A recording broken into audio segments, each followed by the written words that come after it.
I'm Rob Van Dam. The whole show. Hey, it's Monday. Whoa, and it's a live version of One of a Kind with who? It's with that guy sitting right beside me over there. It's with, what's your name again, sir? Hello? Oh,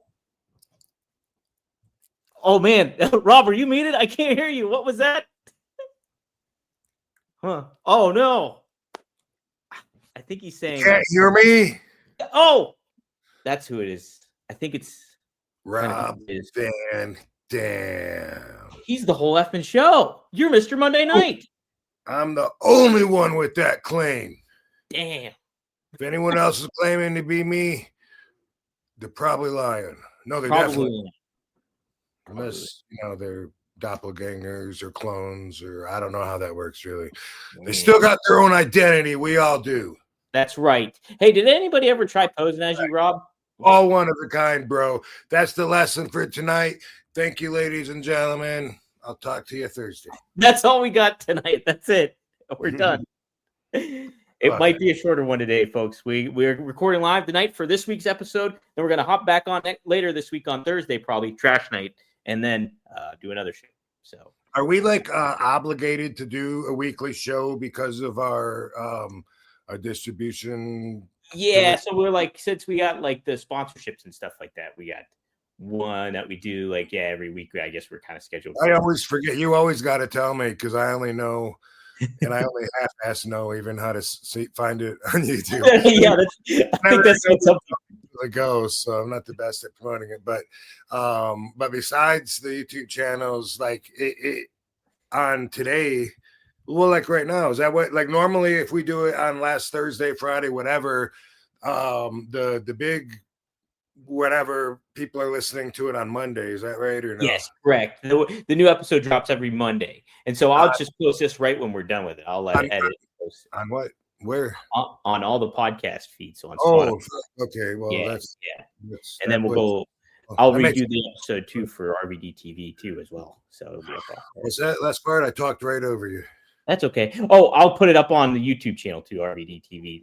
Redo it so it's monetizable since we get flagged every time the song plays too. So when it's live on YouTube, is it automatically findable afterwards, or it disappears and then comes back? It's still there. It still lingers there. I don't think it's as prominent on YouTube when you go live sometimes. The live stream after it ends, it doesn't stick around it's still in the algorithm to an extent, but not as much as I think a clip that gets posted or a video that gets posted. I'll never learn. Never learn. It's such a confusing contraption here. But okay, we're live here. Some regular faces are in the house. Triple E is here. I think Maddie is here somewhere. He was here earlier. I know he's on traveling right now. He was going to the mountains or something. Yeah. Mouthpiece Mercy here. So shout out. Oh, look who else is here. It's KT. I got to change the thing. Hold on a second. Baby mama in the house. Look at that. And Lovey. Holy smokes. Katie, I saw the ultrasound pictures. They look great. Thank you. Yeah. It's so cool seeing the 3D realistic ones. And I was like, that is Rob's face. It was. It really was. Pretty funny. The one was doing the RVD thumbs too. Yeah. It was good stuff. Yeah, you guys check it out if Katie posted. Did you post them on X too, or was that just on Facebook, Katie? No, just on Instagram. So y'all have to Katie's Instagram. It was under this picture from the baby shower. Oh yeah, that's right. And then I put the ultrasounds next to it. Look at that. Oh my gosh, yeah. That's great. Bet Rob's no side by side. It's definitely Rob. Your hand on your head, baby. Oh.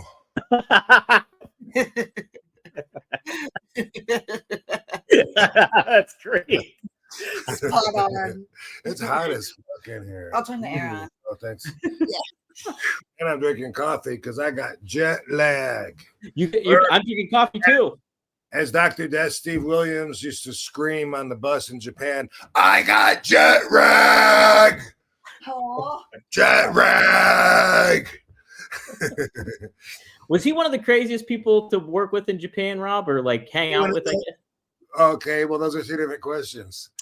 Okay, how about work with? Let's start with work with. Was he crazy to work with? Definitely not the craziest person to work with. You know, I've told some stories about how he had my back, and you know, in the ring, in some matches, in him and Terry Gordy, and that was really cool. But I think about, you know, I this is just something that comes to mind. I sometimes, you know, when I'm in there working, I do whatever on the spot. He was in the corner, and I guess I'm giving him the shoulders or whatever, and but he went down to his ass. And so sometimes I would do this, and I don't remember hearing anything from anyone else, but I'm choke. I don't know. I'm just working in the corner, but I had my foot up on his throat, right, when he's in the corner. But I guess maybe he didn't go down. Take that part out. And then maybe he's halfway down, like in a squatting position, I guess. But whatever it is, it's just something that naturally, you know, this wasn't something in the script. All right. This is, you know, just whatever. I'm choking him with one foot, and then I would grab the top rope because he's in the corner, and I would put my other foot up here. So I got both feet in his throat. And what I didn't realize, but he told me, you know, and I guess I would, when I would put both feet up there, my ass would come down on his knees somehow. And like, I was like kind of bouncing, you know, trying to get the push on with the choke. And he was telling me afterwards, you know, Rob, when you do that, it kills my knees. No, first he just screamed it in the ring, and I didn't know, you know, I just didn't think anything of it, thought he was selling or whatever. And I did it maybe 2 or 3 nights in a row in Japan. And then afterwards, one time he was telling me, oh, you got to do that. He was like, it fucking kills my knees. And I was like, oh, you're serious? Like, I don't have to do that, you know, and it just, but it kind of changed my mind and made him mortal a little bit. Mhm. No, I mean, not in a bad way. It's just that, Promoted from Dog Mom to Human Mommy. Oh, look at that! Promoted from Dog Dad to Human Daddy. there's the screenshot. Look at that. Yep. But yeah, anyway, no, in a good way. Playing fetch in a good way, I mean, but you know, like, I mean, it felt bonding, you know, like out of him just giving me a receipt, you know, and power bombing me on the floor for it. Instead, you know, like a I don't know, kindness, showed a little respect, a little, you know, like a little professionalism, a little whatever, but in a good way. It just kind of made him a little more human, is what I'm saying. Oh, like it humanized him, and kind of like what you know, that's what I realized. And I mean, don't go running off with your own meanings like you people do. Right. Now you're going to put in the headlines, RVD hates Steve Williams. RVD trashes Steve Williams, calls him a coward. Well, how about outside of the ring? How was he? I got jet rag. I'm going to take it that now. That.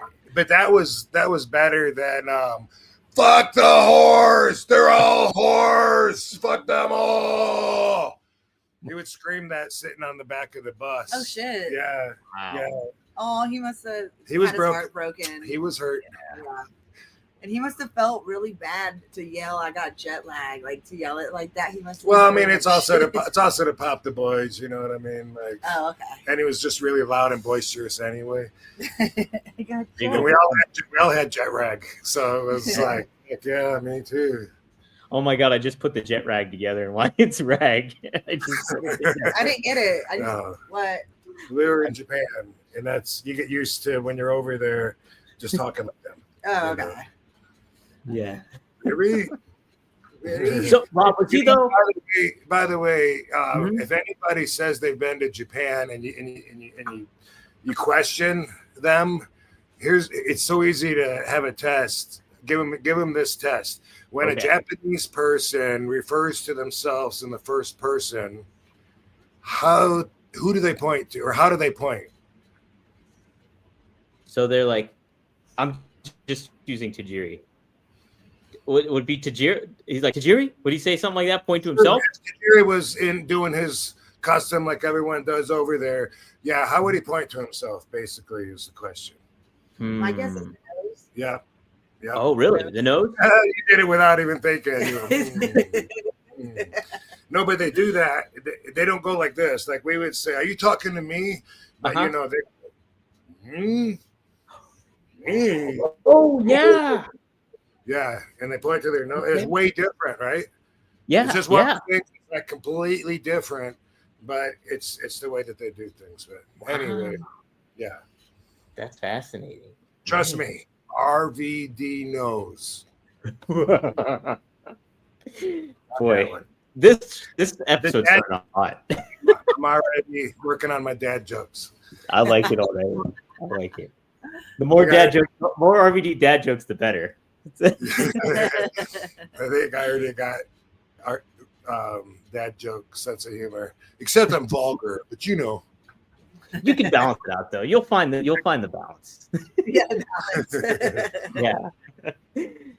So Rob, so a big part of Dr. Death was when he went, like, people talk about him when he went to WWE, and like he was JR's like big project that he wanted to work on, and he was going to be like Steve Austin's next big foe. And then allegedly what happened was Brawl for All happened, and he lost in Brawl for All, and it kind of diminished his push. And everybody says what a legit tough guy he was and everything to that effect. Yeah. When you were with him, was he definitely like a legit tough guy? Yeah, he had that aura. I didn't see him kick ass, but I knew that about him. And especially like when he was with Terry Gordy. Like I remember on my first tour in February of '93, people that are familiar with the situation, especially Roppongi, there's an alleyway that goes down to Hard Rock Cafe, and that was like the hangout, you know, like I would go there, and I don't know, it was the best, closest to American food, and it was kind of, I don't know, Roppongi was cool as hell anyway. It's just, it's the out district, whatever. But anyway, in front of the Hard Rock, there was a, on the corner there was a bar that was like really, really skinny, and the front of it looked like a bus, I guess.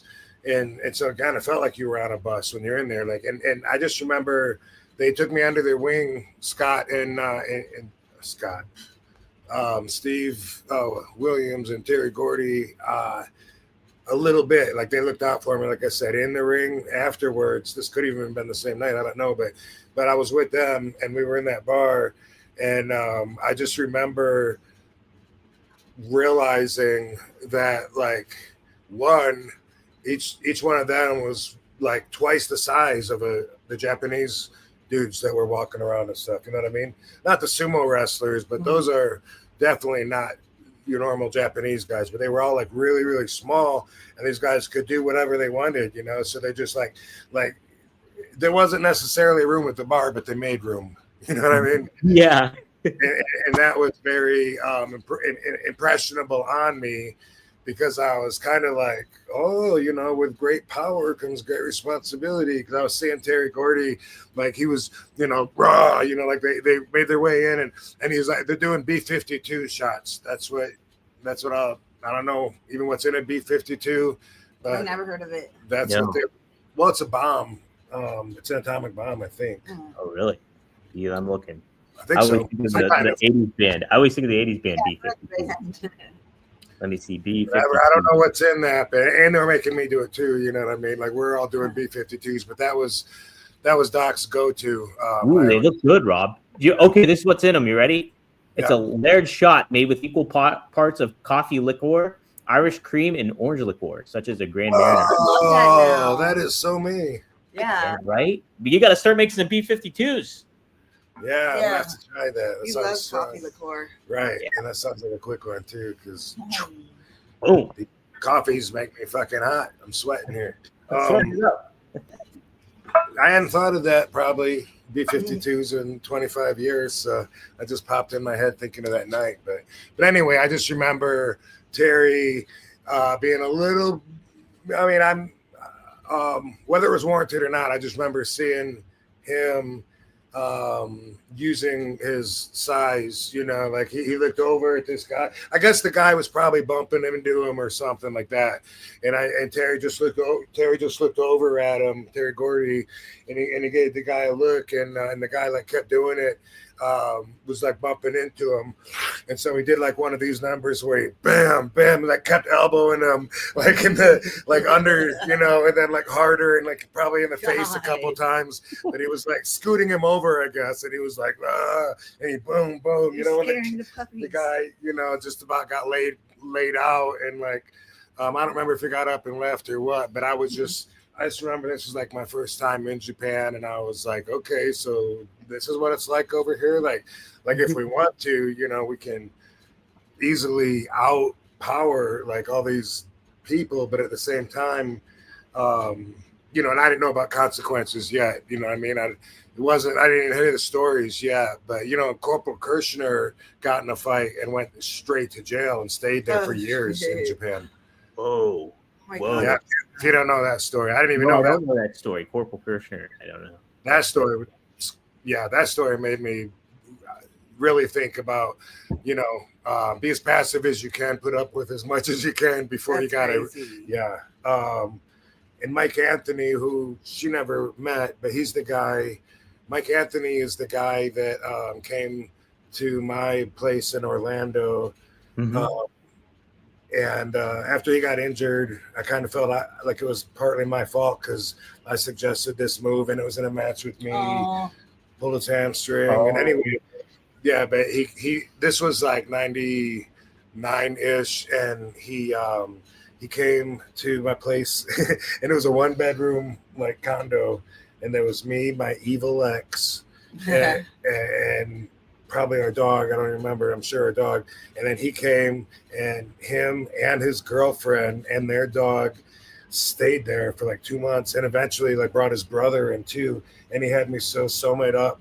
That sounds like I'm denying responsibility. He gave me, he was supplying, and I was guilty of eating those, but it was like, that was like the peak of my Soma days when it was just like, oh, cool. Always sound like a good time any time of the day. And then you eat sweets to kick it in, and you're like, oh, and it makes you feel good. And you usually end up passed out and sleeping. You know what I mean? And there was pictures of us just passed out, you know, and they put cards on us and stuff like that. Like we were the women, like we were furniture, you know, and shit. Yeah. And it's like, I don't remember like a 2-month period. Anyway, having said that, Mike Anthony was the one that started that fight over some girls that he was hitting on. And he said, the way he tells the story, some Japanese guy came out and was doing all these, just like in the movies. He said he was doing all the whoa. And he said that he started the fight with that guy, Mike Anthony, and he said Corporal Kirshner just went bam and punched him, knocked him out, just like in the movies when they do that. Yeah. And they both got in a cab and made it a couple blocks. And according to Mike, I've heard him, they're both Mike, now that I think about it. Mm-hmm. But according to Mike Anthony, they got a few blocks, and the cops pulled the cab over, and they talked, and Mike went straight to jail, and he was there for, my God. I think he was there like 2 years. Wow. Horrible. Not sure about the number. You might want to Google that. I'm Googling. Yeah. It'd be horrible to go to jail at all, but especially in another country. Right. Yeah, right. And from Chuck Zito's book, Street Justice, he talks about when he went to jail over there, and says they all shit. There was like one big like bathtub with a ladle, and you're supposed to scoop it up and pour it on your head, and that's what you get for a shower. And he said he didn't know, and he sat in it and started a big commotion. Everyone was pissed. And in like women's prisons, like women make families, like they kind of like build a bond, and then if you're in another country and like they probably don't speak your language, you feel even more lonely. Yeah. Well, Man. Jeez. Yeah. Well, Corporal Kirshner, according to the AI overview, so take that for what you will, says he was jailed 4 to 6 months in Japan in 2004 after he broke a man's face during an altercation. So 4 to 6 months. Oh, okay, yeah, because part of me was saying 2 years. Then when I said that, I was like 6 months sounds familiar too, but that's good, but not good, but that's better, you know. Yeah. Wow, Yeah. that's wild though. Nonetheless, yeah, that's a long time either way. Yeah, boom. Pulled right off the street. Yeah. Wow, I almost got in a fight with this girl in India, and she was there because she was like a Bollywood type princess, and me and her got into it in the dressing room. And the soap opera girl. Yeah. Yeah. And then I'm glad that I didn't, because later I was thinking I should have punched her, but now like thinking back, like I'm really glad I didn't. Like that would be horrible in another country, especially India. What happened, Katie? What went down? So there was two Bollywood girls. One girl was my friend, and then it was her time to like go out there and like she was like singing in the ring and stuff, because in India there's like a lot of entertainment outside of wrestling at the wrestling shows. And then she said some shit to her, and I was like, I bet you wouldn't say that when she's back here, you know, because she was just talking shit because she was out in the ring. And then we went back and forth with words, but then afterwards I was like, I should have punched her. Yeah. And then now I'm really happy I didn't, because she also was someone special, because Kali would have other superstars there that are like Bollywood superstars and stuff. So it wouldn't have gone over good if like we would have fought probably. Yeah. Oh man. Yeah. Wild stuff. Yeah. And like getting in those confrontations overseas is just like, yeah, it adds another layer of like, what would happen to me if something like that went down like after the fact. And so you got to mind your P's and Q's a little bit. I feel like. Yeah. Well, if you read Street Justice, Chuck Zito's book, he's got another book now, I think. If I'm not mistaken. Seems like I saw it. Anyway, what I wanted to say was that I remember like he was in Japan when he found out, you know, that they were indicted and that I guess the FBI was looking for them back in the States or whatever. And his lawyer said if he turned himself in to the American embassy in Japan, that they would send him home, and he got worked. And so when they turned themselves in there, they went straight to jail. Wow. Oh, so they didn't even go back to the States. They got jailed in Japan then, right then. Yeah. Wow. Yeah. And then eventually they got the I can't remember what they call it, the diesel therapy, where they take you and ship you around from this one to this one to this one, so you don't ever get real comfortable. I bet you meet a lot of people that way, though. That life is important, you know. Yeah. When your reputation precedes you. That's it, right? Oh God, that just sounds like another nightmare on top of a nightmare. Going to jail and then going to jail in a foreign country.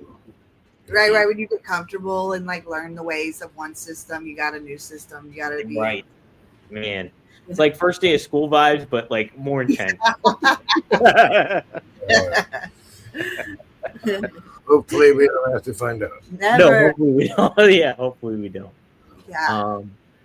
So, Rob, you had a busy weekend, though. You did some stuff with Battleground Collectibles, right? Yep. And before that, we had a baby shower in Florida, which was awesome because both our families were able to get together there. So a lot of fun and shared love and wholesomeness. And then and Mike Chioda and his wife were there. Yeah. I love Mike. Yeah. Great dude. Yeah. He's the man. Mike's the man. That's awesome. Yeah. And then from there to Belton, Texas. Belton. Okay. It's Belton, I think. Belton. Pretty sure. Why don't we look that up? Belton, I think. But I don't know. It's like somewhere it was a couple hours from Dallas, but I guess it's 45 minutes from Austin, from what I understand now. And it's kind of, a flight and a drive. Oh, yeah. Belton, Texas is what you sent me. Belton, Texas. Cool. So and it's a really cool shop. It's a collectible shop, Battleground Collectibles, and it's unique. And RVD likes unique. So That's for sure. Yeah, it's they do these signings. So like they take care of the boys. If you ever get booked there, if you're listening to this, they awesome restaurant on the lake they took me to, and then an awesome experience at the gun range. What? Yeah, because him and his partner own, there's like a 46,000 square foot huge building, and that's where the collectibles store resides in. And so it's like two businesses in one, kind of. And so, hey, we had the Hardy Boys here, and we had Kurt Angle here, and this and that. And so, they, like, yeah, I'll try and, I did. Usually I don't get any excursions. Usually, Yeah, never. no, like I'm the last person. You know what I mean? Like, I'm like, I can sleep or I can get up and do something and see your awesome town that's not home, not my bed. I'm cool. But this time, I'm good. yeah, got up early and did it all. And so it was a really, really long day. And this was just yesterday. So I got, and by the way, Wow. just traveling's always so fun. But we'll get to that later. But the first thing is the gun range, and they got a awesome production team that makes these really cool videos.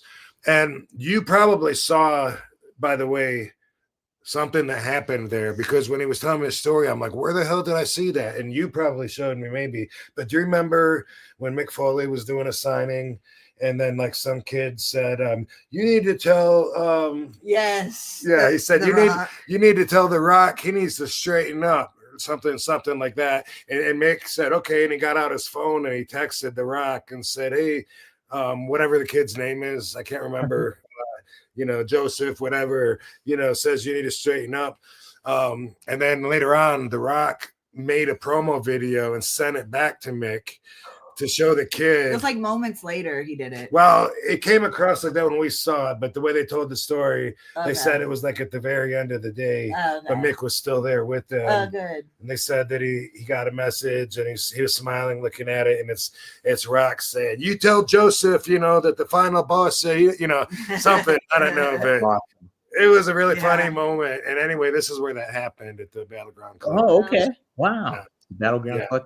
Well, do you want me to play the gun range video you got first? Play it, and let me just say, it sounded cool, and I've been wanting to go to and planning on going to a gun range here in Las Vegas. I've been looking at them recently and wanting to go, talking to different people. I know Godfather goes and shoots all the time, whether it's at a range or out in the wilderness. I don't know, but I'm not normally a gun person, so it's something that I just wanted to comfortabilize myself with, if I can make up a word that fits there. Because I don't know shit about guns, you know what I mean? And the only gun I can name was a Tommy gun, that like they used in but I shot one of those. Yeah, but 3 guns. One of them's a Tommy gun. I don't remember what the other ones are called, but it was target shooting. It was really cool. They made a video out of it that's pretty cool that we're going to show you. And for anyone wondering, the Tommy gun is the one with the big round metal canister looking gimmicks on it, but that's just the whatever they call it, what holds the bullets, the cartridge or whatever. So that's it holds 300 or 500 bullets or something. The one that I had didn't have the round gimmicks, but it's still a Tommy gun, and it had a smaller load of bullets in a clip or something. But when you have it on to go on full, and you just pull the trigger, it I don't know how many per second bullets come out, but it's a lot. I can see what would give you the advantage when you're chasing someone in a drive-by, like in the Hawthorne Inn, when the was it Bugsy Siegel? Well, not Bugsy Siegel. Bugs Moran was the Irish dude that Al Capone was feuding with back in the day with the Prohibition territories and shit like that. But before he was even boss, but they came by. It's been done in every gangster movie, like a remake of that. But and there's been different claims of who it was that dove over Al and brought him down to the ground and laid over top of him. Possibly Tony Accardo. But also Sam Giancana takes credit for it, for being the guy. But they blew the window out and shot a waitress that worked there. And I think she was all right. Al took care of her bills, but that was a real big famous thing that escalated the war. Wow. Yeah. Some wild stuff, man. Yeah, And that was a long time ago because Al went away in 31. Yeah, that's many moons ago. We'll talk about some of that mob I stuff think the here. Tommy gun was invented for World War I, if I'm not mistaken. And then, the mobsters can get their hands on anything. So if the cops can get it, they can get it. That's it. They Cool. figure out a way where there's yeah. Here's the video, guys. Check it out. He hasn't seen Robin. it. So she's experiencing it first I haven't time. seen it either. I haven't seen only the beginning. You walking in, so here I it is, didn't even guys. watch the whole thing. I saw the beginning. I saw they did a It's great new job. for all of us. It's Yes. like, I see me holding a gun. And I'm like, I get it. They did a good job. And I didn't need to, just like I'm not going to listen to this interview with me either. Here we go, guys. Check it out. It's just 3 weapons for you. Oh, okay. How much experience do you have with firearms? Not very much at all. I shoot them in movies and TV shows, and I got a lot of experience with that, but I'm really uncomfortable with them. Okay, that's what we're here for. We're here to make you comfortable, Cool. right? I shoot big ones, I shoot little ones, but every time, it's so tense on the movie set. Everyone, is like, pointed the finger off your trigger. It was off the trigger. Fuck off, I'll be standing right here. I'm gonna put one arm on your back, push you forward. You're just gonna kick back a little. I'm gonna have one arm on your biceps to keep the muzzle from rising too much, all right? Okay. I don't want you to shoot the ceiling. Okay. I charge people $5 for shots.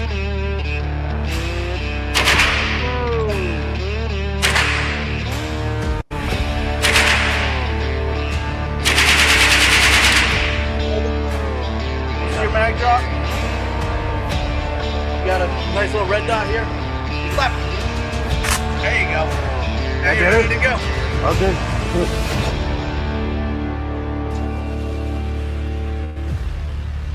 Oh, that was smart. The bullets flying through. I don't know.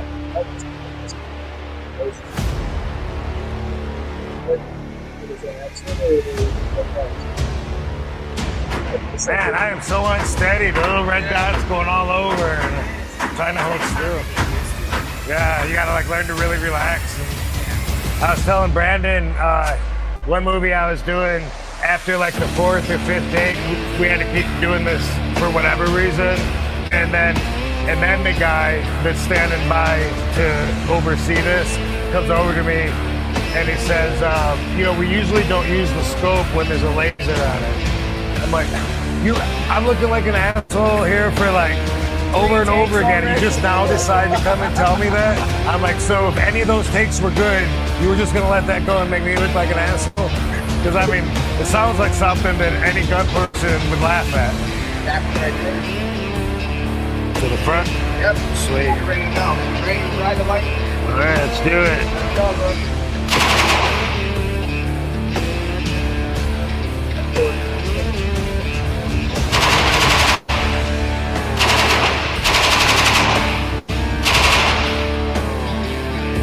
Cool, yeah, I appreciate that. I was telling Brandon, that's been on my agenda for a while. I've been looking up gun ranges in Vegas and talking to a guy about going out there, and now I got a little head start. That's cool, yeah. If not, you just come back here and we can help you out too. Awesome, thanks, Rob. Hey, no worries, man. Yeah. I'll stop by and see you in a minute. Okay, cool. I'll walk you out real quick. That's awesome. Wow. Sweet. So cool. Pretty accurate too with the Tommy gun. You know what, too? That was Rob. There was 18 Robs there yesterday, too. So, So you know what their names too. I'll make sure to. that's the name. Usually it's a joke because it's true, but 9 out of 10 times when I forget somebody's name, it's Rob. He'll say, I can't remember his name. Yeah. And I'm like, it was Rob. Rob. It's happened so many times. Yeah. So our inside joke is, you're the only Rob. Yeah. Yeah. But that was Rob that was, helping me shoot and answering questions and stuff. And he was a really cool dude. What was I going to say about him? Shit. Something about the gun, about the bullets. Accuracy. Well, It was either him or somebody, but they were saying that for home protection, we'll just give Rob credit whether it was him that said it or not. But it was this Rob that heard it. But they were just saying that a shotgun is way better than a pistol. Actually, I think that was Brandon that told me. anyway, they were just saying that when you have a shotgun at home, you got a much better chance of hitting your target because I guess the bullets spray. Yeah. And Yeah. You're not going to live through getting shot by that. Yeah, that too. And a revolver is better than automatic for a home invasion too, because home protection, because they don't jam. Oh, okay. Tell me that with the revolvers. Because you would think though, like a smaller gun would be more efficient, just because it's like easier to pick up and grab. But yeah, I mean, like the shotgun just does more damage too, straight up.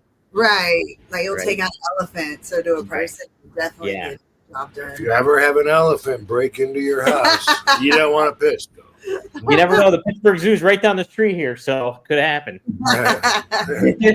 Wrong side of town. That was wrong side of town, by the way.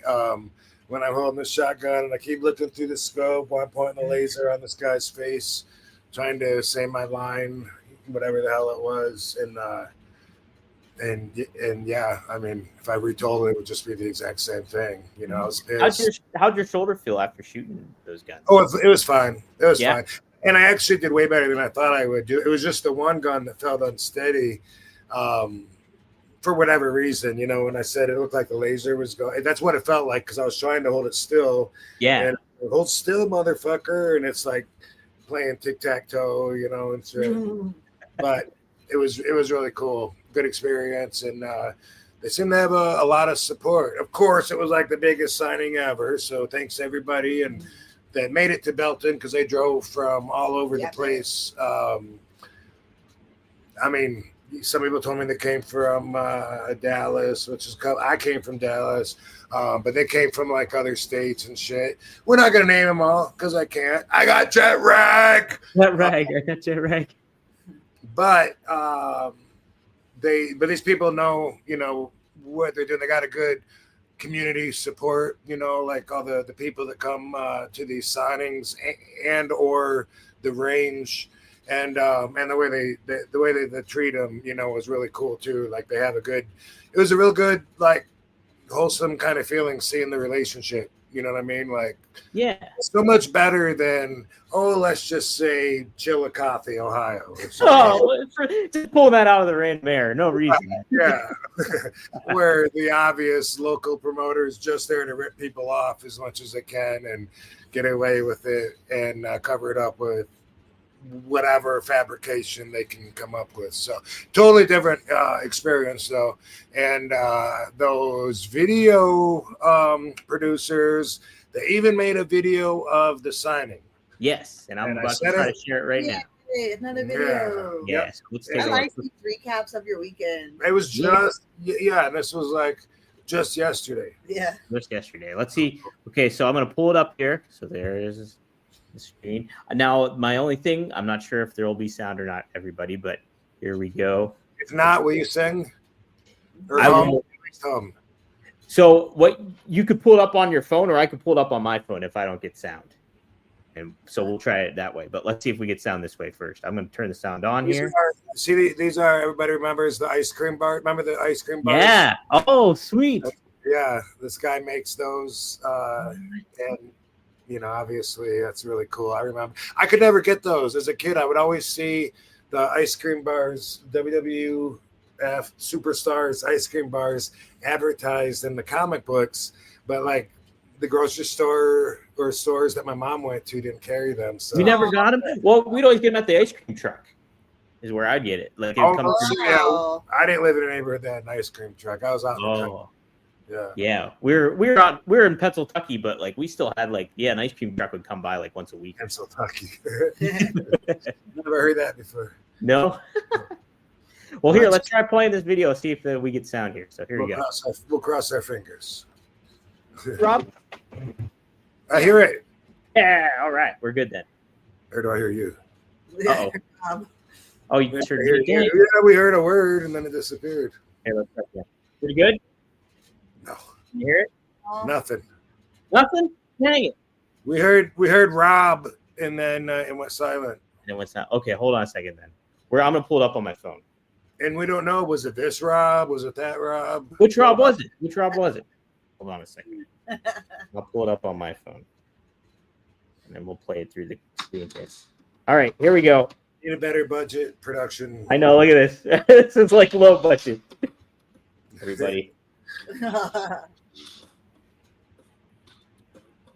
Oh. your volume up too. Oh, wait, we can't dude. hear it. You got to Dang turn it. your volume up. Can't hear it now either.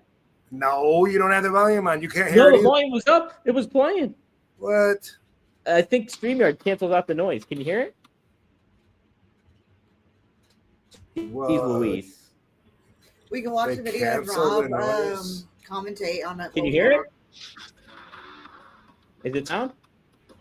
I don't know. Nothing. No, we can't hear it. Well, we could just play the video without the sound, and Rob can commentate on what we're seeing. You want to commentate it, Rob?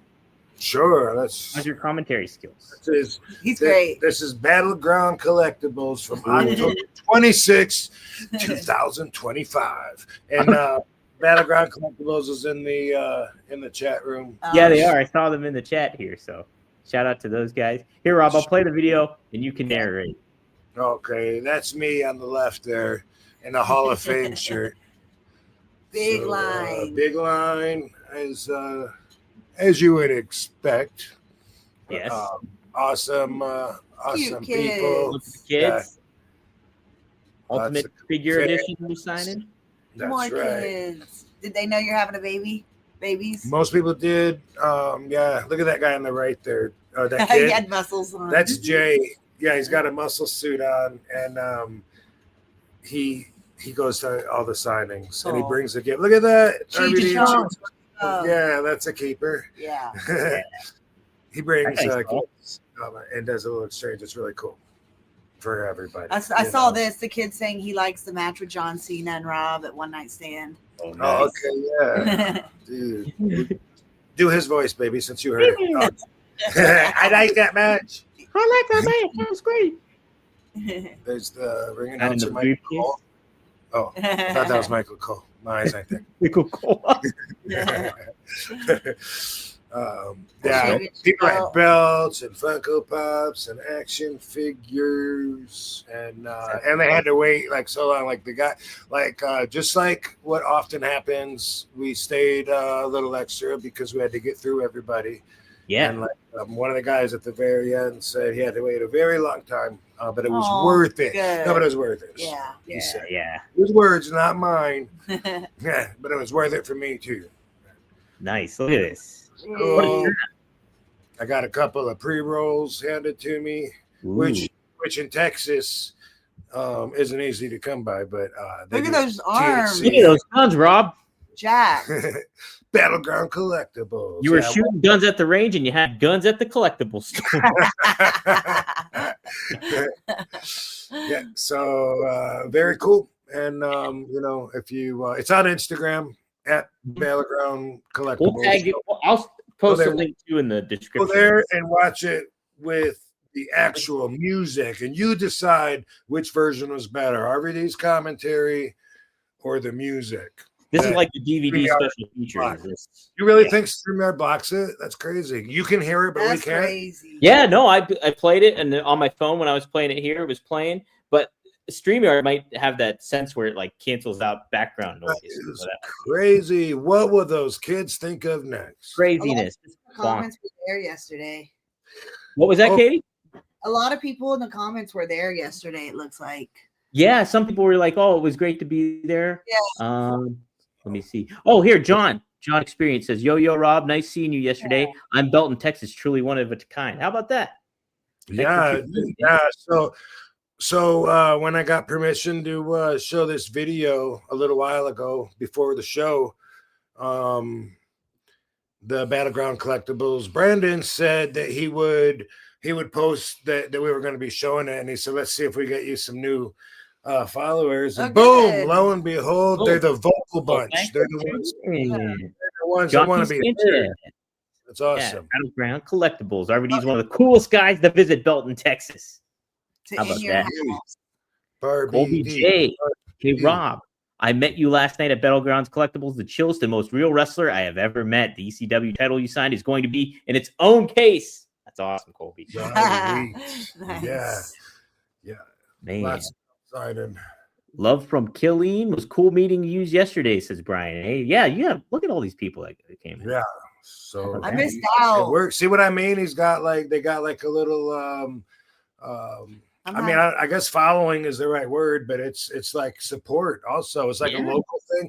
He was trying to tell me some stuff that I didn't know about how algorithms work with localities, and he was talking about how, like, with ads on Facebook, for instance, when you place the ads, like, you can control who sees it as far as, like, if it's like within 90 miles or whatever. And I didn't know that, and it's and it makes sense when you build little communities, you know, like for instance, something I related that to. It seems like that whenever I look at it, whenever I find my way into the Facebook community from Penfield, it seems like everyone that I went to school with keeps in touch, you know, with each other through Facebook. Yeah. And every once in a while, I think, wow, that's really cool. And I wondered how different societies or groups stay together like that without it just being like one flooded cesspool. Yeah. And I'm understanding a little bit more about the localizing of the algorithms. And I guess it's just for ads, but on the same sense, you know, like what you post. So when they put whatever they post and what they tag or whatever that's relevancy, I guess, is going to be a factor. But it was just stuff I don't understand, you know, that obviously he does and is successful at, because, you know, like, boom, he just put this out that we're going to be on here, and his followers tuned in and they want to, you know, it was great meeting everybody. So thanks for tuning in. And that, to me, that's a couple of signs of success. You know what I mean? Someone that knows what they're doing over, you know, me. Yeah, over us. Well, the thing is, too, the business aspect too. If you have a good relationship with people in your community and everything like that, they'll come out and support you too. And so it sounds like this Battlegrounds Collectibles has a good reputation in their area and stuff like that. So if they're getting a good fan base like this, for sure. And if they get talent like you in there, Mick Foley shows up, and, you know, you name different names, it's like, then they have to have a good reputation of, like, how they treat their celebrities that come on in and the customers too. So good stuff. That's how you do business. Indeed. FYI. We got a couple super chats. Frank Turizo always asks the good questions. Thanks for the $5. What happened after WrestleMania 3 went off the air because Hogan was waving people into the ring? Which wrestlers give the most inaccurate stories? So you were at WrestleMania 3. Do you remember why Hogan was waving people into the ring? Regular people, like fans? Oh man, I guess I was there, wasn't I? Yeah. He's waving fans into the ring? I don't remember, I guess. Come on. But I mean, I'm guessing it's just to do this with them and be in the ring and get pictures, you know.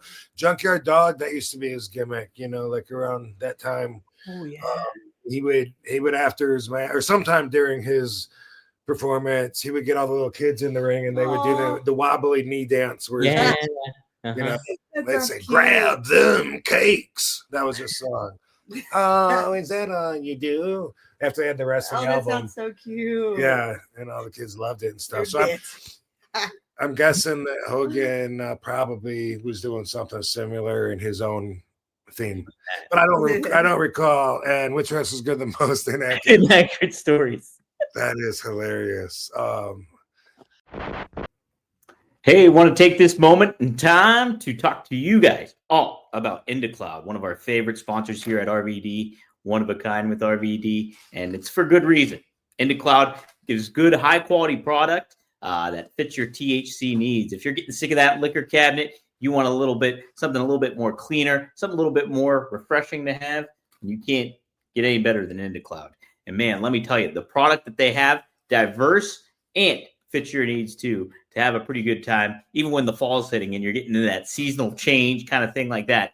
I'm always a little apprehensive when fall kind of hits, gets me. I'm like, oh man, winter's coming. If you're in Pittsburgh too, it's a little added. I don't know. But IndaCloud makes it real good. They have so many different things, like candy flavor too, IndaCloud. They got the strawberry soda, which is 20 milligrams of THC per piece. So, and it's all like a bag of candy here. Look at this. You get the dope rope here too. Blue raspberry. Can't speak highly enough of that too.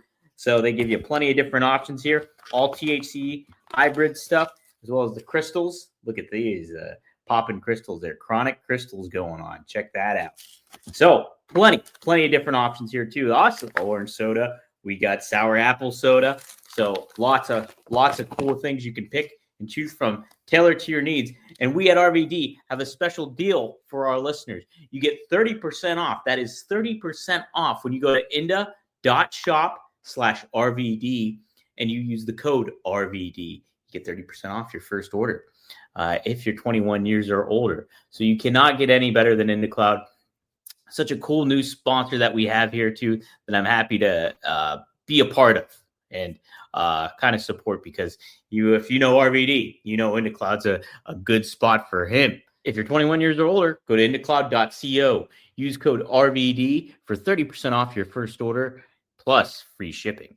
That's indacloud.co, code RVD, 30% off, free shipping, and a better mood showing up right to your door. Take their quick survey when you order to support the show, and thank IndaCloud for making October feel a little later. Guys, enter the room dick first. Big Dick Dudley dick first. Blue Chew isn't just a tablet, it's a cheat code for your crotch. Stronger, harder, longer lasting, like someone gave your downstairs a pep talk and a gym membership. Blue Chew is the original brand offering chewable tablets for better sex. Guys, this isn't about performance, this is about legacy, or third legacy. Give our group chat something to talk about. You know, when you lay it down, they're talking about how it gets up. Nothing makes you more of a legend than a little Blue Chew. Discover your options at BlueChew.com. And we got a special deal for our listeners. As always, get your first month of Blue Chew free. Free. Just use promo code RVD at checkout and pay $5 for shipping. That's it. Join Blue Chew's mission to upgrade humanity one thrust at a time. Head to BlueChew.com for details and safety info. And big thanks to Blue Chew for sponsoring One of a Kind with RVD. Man, there's so many that like when it comes to me that I laugh at, you know, like I don't well, whatever. You know, sometimes when I bring this up, you know, I gotta say I love Taz, and the thought of hurting him right now hurts me. You know what I mean? Aww. Even thinking of him hurt, you know. But at the point when we got into our incident, when we, you know, came close to actually fighting, because I smacked him and hit him, and then he was man enough to get us out of a situation that I intended for us to not both walk away from. When I've heard Sabu tell the story, it's so funny because he says, he went up there and he said, pick a hand. And Taz went, that one. And Rob went, pick another hand. And he went, brother, okay, that one. And then he said that I went and like smacked him again. And that's so hilarious because that didn't happen like that. And of course, you know, Taz wouldn't pick a second hand. Right. And Right. Sabu told it like that. yeah. Everybody remembers it different. I heard Sandman tell it, and everyone. So that one's a funny one. I don't think I've ever heard it told right. And they always say there's, you know, there's your story, my story, and then the truth. So maybe mine, but I got a pretty good memory though. And I was there, but I'm going to say, having said that, because that is my obligation, is to tell stories and fill up this time window with my mouth open.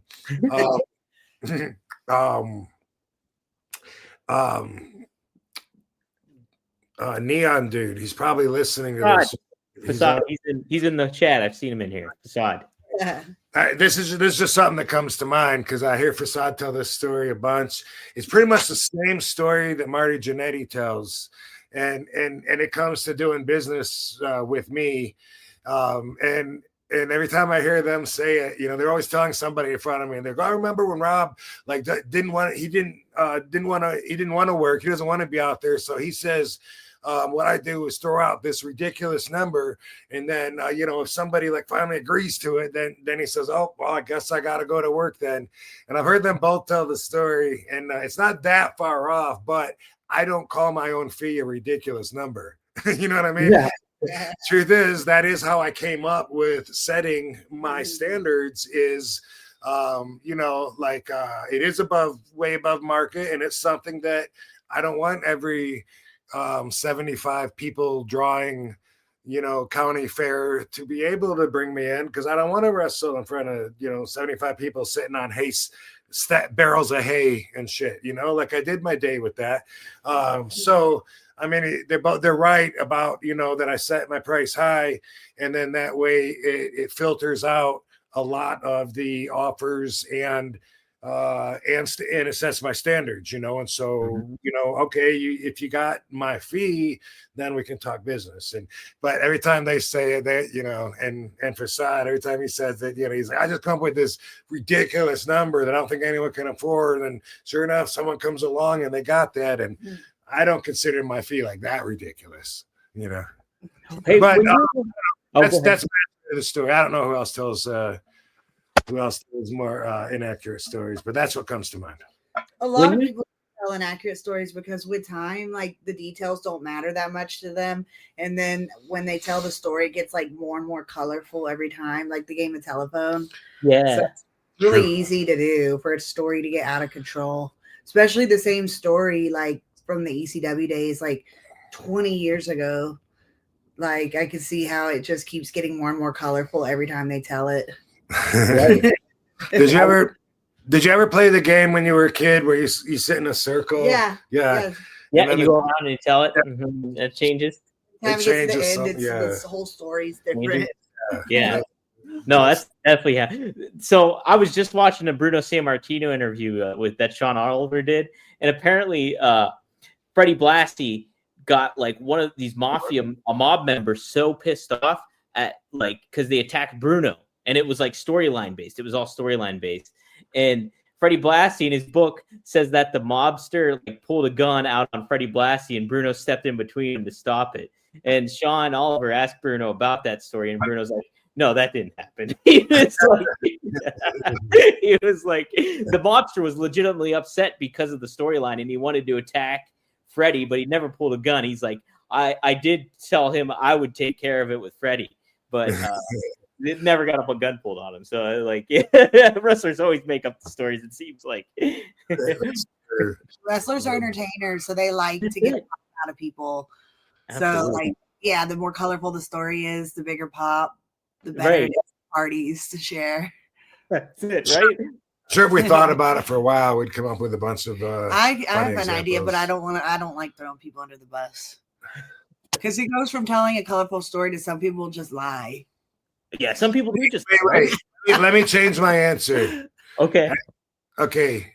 The question is, what wrestler or let's say former wrestler tells the most inaccurate stories? His name is Bobby Fulton. You feel me? I hope you do. Hey, wow, I don't, and I'm not like I don't. We're going full circle back to him. He hasn't been our subject in a while. Now he's gonna come back with in response, and you know, and try and come. I don't care, but anyway, he does hold that position though. That's a serious truth. Like, boom, hand on the Bible. Not that I've ever, you know, I don't even know what Bible. It would be the right hand, I think. Oh, okay. No, but anyway, I'm just using that as an expression. But the truth is, the honest truth is, yes, absolutely, 1,000%. In my experience, that motherfucker tells the most inaccurate stories. True, because it's not just like fabricating; it's like pulling it out of his ass. Yeah, that's to protect himself. Yeah, it's to protect himself and everything too. So it's not like adding. All lies are for protection, aren't they? It's the first line of self-defense is to distort the truth. Yeah. Ooh, true, Rob. True. So, did someone have a WWE RVD singlet? I read in the comments. Yes. I shot a couple videos. That was one of them. Which I sent to YouTube Chris to edit. Because I'm so far behind on making videos and posting on my YouTube page. I'm gonna start sending him videos, so I don't care what the edit looks like. just get it up there because I got footage and I'm not shooting. And anyway, instead of trying to make it a whole narrated story, just footage, random footage from this event includes this. There's the outfit. There's the outfit. There it is. And you know what? They sell this, I guess, on WWE. Yeah. WWEshop.com. That's right. Yeah. For That's for like right. $70. And $70? Something Yeah. like that. $70. Well, let me say this. I am super surprised at how good the quality is. And that's the back, by the way. Oh, it's good quality. Is I it? expected it. I thought it was going to be like paper cheap. Like I've seen some Yeah. at the conventions and they're cool looking, but they feel, like they're going to rip real easy. This one, Yeah. it's not the exact same cotton lycra blend that I wear, but it feels almost as durable. Maybe not quite as stretchy, but it totally feels like I could wear that and wrestle in it. It's crazy. Yeah, that's true. Maybe I was going to ask you, Rob. I was like, would you be able to wrestle in that? Yeah. What's that, dude? I was going to ask you if you're going to be able to wrestle. Would you be able to wrestle in that if you were in a pinch? That's what I was thinking when I was feeling it, pulling on it, and I was like, "This is like legit." I can't, like fans can wear that and feel like yeah, it would hold up. It would hold up, and maybe I will. Maybe why not? Yeah, then you can tell That would be people where cool. to get it. Yeah. Yeah. Well, the neat thing is, I do the affiliate program now on the. I do the affiliate program on the channel here now, so I can put that product underneath it, and people can go and buy it if they want. Boom. Yeah. There we go. There's a bunch of cool RVD things on WWE Shop. There is. There's some neat stuff The there. old noodle. That's using the old noodle, dude. Which, by the way, there's 3 new RVD figures. Yay! We got to get them. Ooh, I know. I want to get the I still want to get the Monday Night Wars one, the one where you're making your. You live Huh? some voice. Yeah. You live some. Dang it. Okay, I don't know how you caught up, but you did. I Anyway, don't know. yeah, there's 2 Walmarts. One of is a chase of Robbie V, and then the tiger striped Mattel Superstars WWE figure, and then Target also has one, which is a repackaged older RVD figure. Cool. I want to see the Robbie V one. That's We have to go to the store. man. I don't know. It I made got- it easier. Is it out now? The Robbie V one, Rob variant? I don't know. Kyle Wagner said that he already picked him up. I think so because what's I got jet rag. What's his name in Wisconsin? The Ben Beninator. Yeah, McCoy. Ben McCoy in Wisconsin. He was the one that told me about the Walmart one, and he sent me a picture, and he's already got the tiger striped one. I don't know if he's got the chase one or not, but if that one's out, then I guess the chase one's out. Don't they release the whole? Yeah, because they usually release one. I think each store it's like one variant figure or something like that. What? Oh, I see what you're saying. Okay, yeah. So I'm. They Like each usually store send it to me already. I'm like, I gotta have that. Like, who do I call it? Mattel. And anyway, yeah. Remind me. Yeah. I gotta call WWE back tomorrow to make but anyway, that's the WWE. well, I gotta Wait, let me pull it. I gotta ask them who to talk to at Mattel, but Robbie V thing is that's the one the barefoot one without airbrushing on my outfit. That is me until I guess 94, maybe 95. Are those like the He-Man looking figures? The ones that are shaped like the He-Man figures from old? Your boobs are huge. Yeah, they're like the smaller. Yeah, I don't know which one. What kind of? they are. That, It's weird because it does look like old school, but then the face looks like Rob. Well, yeah. Take a look at that. When I thought that do the arms look like they move? Yep. Yeah, they do. Okay, I thought that when somebody was talking about the LJN kind being back, that they meant that. See this? Yeah, look at that. See, those look sweet. Wait. So Yeah. I'm trying to look around it to see Dom. I'm like, so this is look. My brother got me a Razor Ramon one for like my birthday. yeah, that's the line. Is that what it is? Yeah. Something like that. See, that's sweet though. Like that. That's a cool version. Then a Robbie. What's on the Robbie. What's Oh, on the back, dude? Oh, it's like like a cutout, I think, or no, it's just like an old school drawing kind of thing. So you'll have to see if Ben can find another one of these, or I'll keep my eyes peeled too, or I'll tell my brother because he goes to Walmart all the time. I think he's right. Cool. So yeah. Yeah, so that's cool. Now I got to get 3 more to add to my collection because I got all the figures that I know of. So, you know, but there might be 1 or 2 repackaged or something that I don't know of. I don't know, but it's more about having them, I think, than hunting them. Like, I just want them now. You know what I mean? Yeah, right. You could go on eBay, I bet. eBay probably has a couple. Yeah, maybe. I don't know. I also want the Sabu ones that I don't have. And I some of them that I find online, I'm like, I don't have that one. And then I'm like, $80. Wait, how many crazy. gotta get to? Yeah. Did you happen to get the micro baller of his last match one that they made? Yeah, they Pro Wrestling Tee sent us That's I guess you bought it anyway. we just bought it. Yeah, that's sweet. That's awesome. I know. I need to get one of those too. I talked to them about doing a double pack with RVD and Sabu micro brawlers, and they were totally stoked about it. So, but it seems like they got plans for a while, so it's not something you see next week or whatever. You know? Yeah, right. Not upcoming soon enough, but The triple pack would be cool with the sheep. that's what I said too. That could be the variant. Yeah. Has the sheik or the variant. We have like the sheik's symbol, like he's got like that little a camel on his trunk. Yeah, I've never had the camel on my outfits. That would be a cool variant. If me and Sabu both represented our. Hell yeah. Yeah. I bought this Sabu figure off eBay too because they never made like a Mattel version of him yet. I got that Sabu figure for display. Cool. Just like an old Ruthless Aggression one, I guess. Speaking of old school art, this thing I saw this online. Oh, look at that! And then and then it made its way to me. So, whoa, dude that made this comic book, and there's several. Whoa, that's sweet. Yeah, I want to let him know. What's his name? Does it say his name on there? Anyway, Chris. Here's the way to read it. Oraquinto. My eyes are bad. Well, here's right here. Y'all can read it. Wait, right there. Chris. Oraquinto.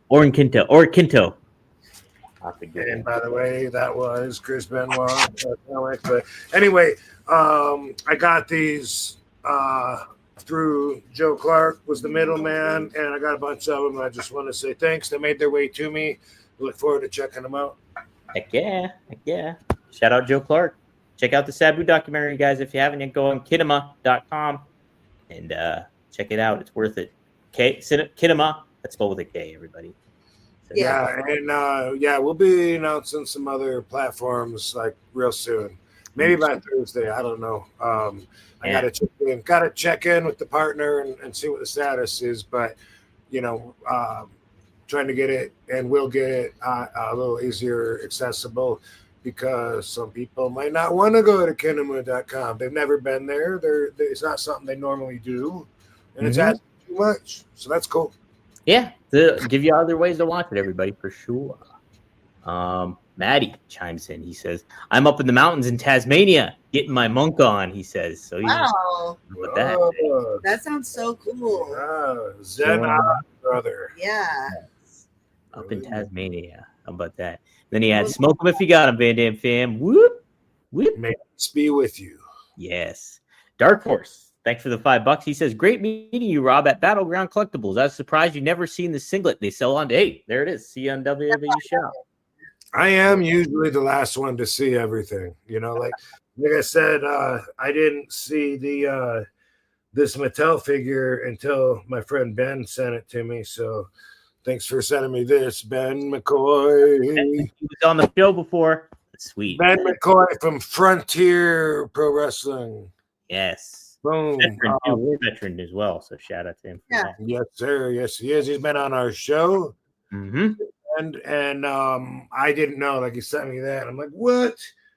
Is that real, or that's first thing? Is that real, or is that a custom figure? Is that real? Yeah. Is that AI? Or somebody just trying money off. You would think and a lot of fans do think that we get contacted first, or that they even tell us ahead of time, like they were making a figure of you. But no, it don't work that way. They have a right to make new stuff of me. So I've pre-authorized, I guess, with the Legends deal, and they're within realms of being able to make stuff. So I was surprised at the outfits, real surprised when I saw it, and no one had brought one to me. I don't know if they've been around a while. I haven't seen one at a signing either. I've seen like what I would call bootleg versions. We've seen those, and I thought those were cool, but cheaply made. And this one, like I said, I could totally wear it. So I'm surprised and happy, because that adds to the royalties. No, it sure does, man. It sure does. And it's always just cool, getting out there, and it's a cool thing for people to have. I know people try to make their own a lot of times. Yeah. Do you like the look of the singlet too, Rob? What's that? Do you like the look of the singlet, how it looks? Yeah. Yeah. Looks really awesome. It doesn't look like they copied a certain piece of Joe Holland's artwork, so right, because then they probably have to pay like a royalty.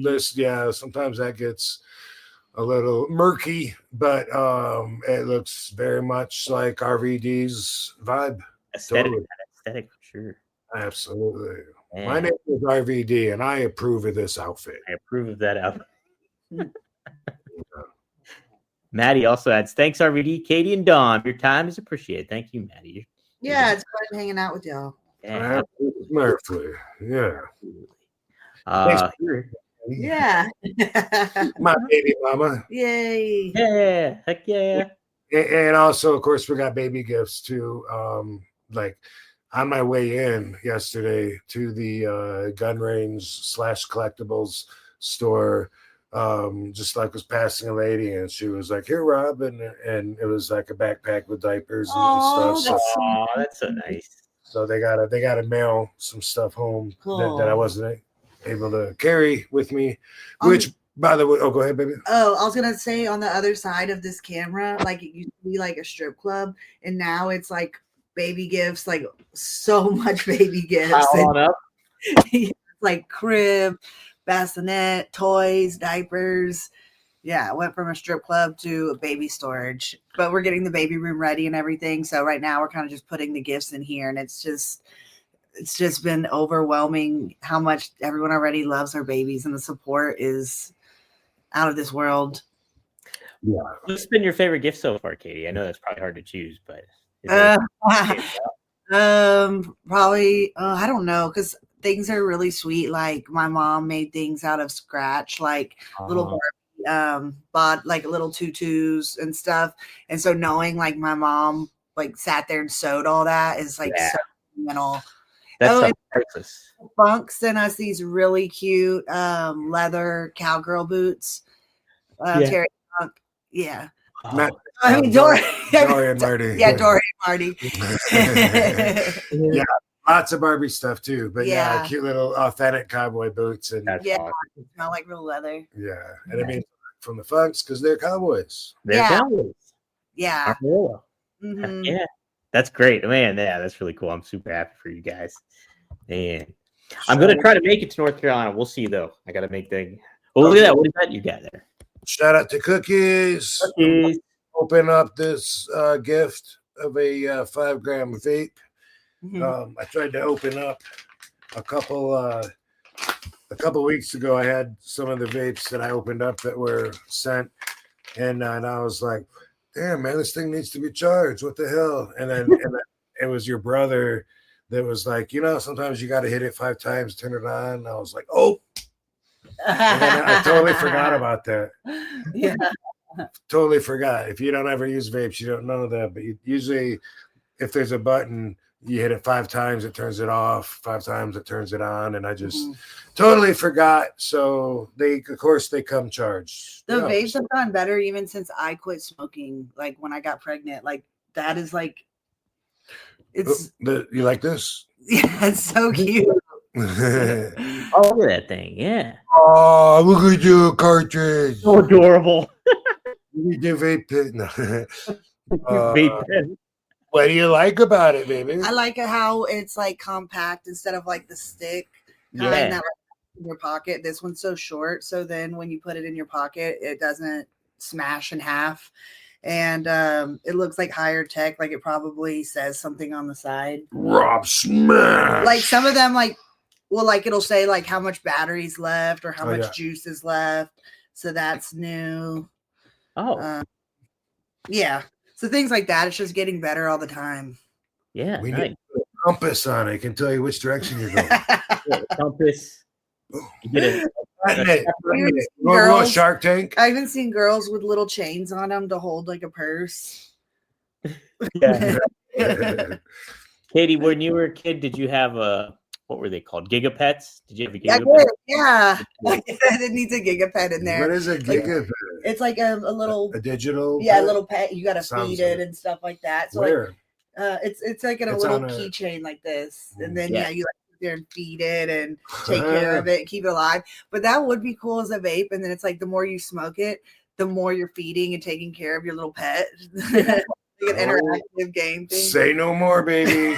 It's done and done. Get to the big time. Share it with Dom. He planted the seed. That's it. That's it, right? Yeah, Tamagotchi. Yeah, a Tamagotchi. Tamagotchi, yeah. I legit had a WCW Gigapet. WCW made ones, and it was like you picked a wrestler, and like you took care, and legitimately you gave him steroids. You gave the wrestler steroids. Right. It Yes. was You a like- gimmick. Yeah. It was on the little Gigapet thing. It was like you picked your wrestler, like you could pick Sting, DDP, Scott Hall, somebody else, I think, too. And like then you just they legit had like a needle you gave the person and shot. What? It was an indie game or what? No, it was a real thing. It was like the little Gigapet. WCW branded it. It was like a WCW brand Gigapet. I want to prove that for I children. know. That's kind of hard to imagine. Yeah, it was like a little needle. It was I guess they were like medicine, or you treated it like that, but it was Yeah. that looked like steroids. You know. When people like are muscular, they got to eat like every couple hours to maintain the muscle. You know, Yeah. so the wrestler would be like, another chicken breast, another chicken breast. Another chicken breast. Hilarious.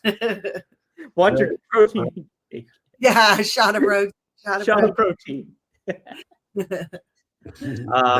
Yeah, but that's, now they have like digital readings and stuff. That's pretty advanced. Look at that. Yeah, so since I've been straight edge, that's new. Nice. Wow. It went Dang. off. Well, Frankie has a super chat here. Ooh, look at that. Blinking one up. All What's right. the wakiest match? The wackiest. Wackiest. Thank you. I know. Wack- Can I? See You were there. I'm pretty sure I know what she's gonna say. And it was when I brought her to Japan for Noah, right? Yeah. Oh, And no, no. is a great company who takes wrestling very seriously, but they However, were doing like a mix show with another company. I think it's called DDP. DDT. DDP's Oh our my friend. god, it was the silliest, most perverted stuff I ever seen in wrestling. Like it made Joey Ryan look soft. Like they Wait, is that a pun? oh, they did so much butt stuff, like pulled their pants down and just did so much things. It was It just so much, gay, and so gross, and Yeah. I couldn't believe that was actually a style. You know, like one guy jumps up to the top rope with his back to the ring, and then someone else pulls his shorts down, you know, another guy shoves his finger up his asshole. Oh yeah. And then of course the guy ends up keeping his pants down, fucking doing a Yokozuna splash on the guy's face with his pants off, sitting on the guy's face. Bro, I've never seen It was shocking. anything like that, and it was shocking, and I couldn't believe like that company's got any reputability, but it does, because there is a crowd for that kind of entertainment. So if you like butt stuff and perverted Very, very, things in very wrestling, gay. look it up. There wasn't any women involved. Yeah. It's all men with their balls and asshole out. Oh yeah, someone was wrestling in a jock string. So yeah, like the jock thing, guys, where it just holds your nuts and it goes on your butt cheeks, but there's nothing to protect. There's no, your ass is just out. Yeah, someone wrestled in something like that. And by the way, baby, I'm pretty sure, and maybe Dom can back this up, I believe Joey Ryan got his gimmick there in DDT. Oh wow. Oh, maybe I don't know that for a fact, but you might be right. Came over from him in Japan doing the thing. He's, like, yeah, that makes a lot of sense though. No. That makes sense. That was very his style, but it was just even more extreme than what I'd seen him do. Yeah, man, yeah. It's not my cup of tea, that's for sure. Not for kids. I wouldn't recommend it for kids or adults. I think that's where they wrestled the inflatable doll wrestles. Have you seen that? So Probably. So it's definitely the wackiest. Yeah, that's for sure the wackiest stuff. Holy smokes. Let's see. Marcelo Nascimento, RVD, just came back from a party right here to watch the podcast. Well, thanks for joining, Marcelo. Party on, Marcelo. Party on, buddy. By the way,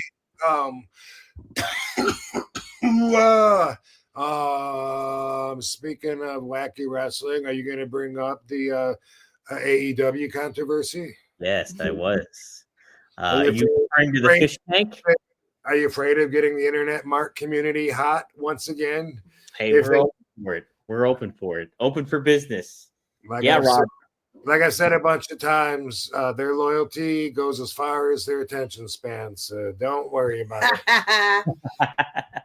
Well, what'd you think, Rob? So that was Wrestle Dream went down. I haven't seen it. I've just seen the headlines on it. And I haven't watched it yet, but obviously I think that, what I think. That's not for me. That's them as artists expressing themselves, and they're connecting to some people. And if it's successful for them, then great. You know what I mean? Like people that judge them by the standards of pro wrestling, well, that's the right way to do it. You know what I mean? Like then you're just saying it's not okay for me. And I could do some RVDology on this. You know what I mean? Like if somebody says, you know what, you drink too much.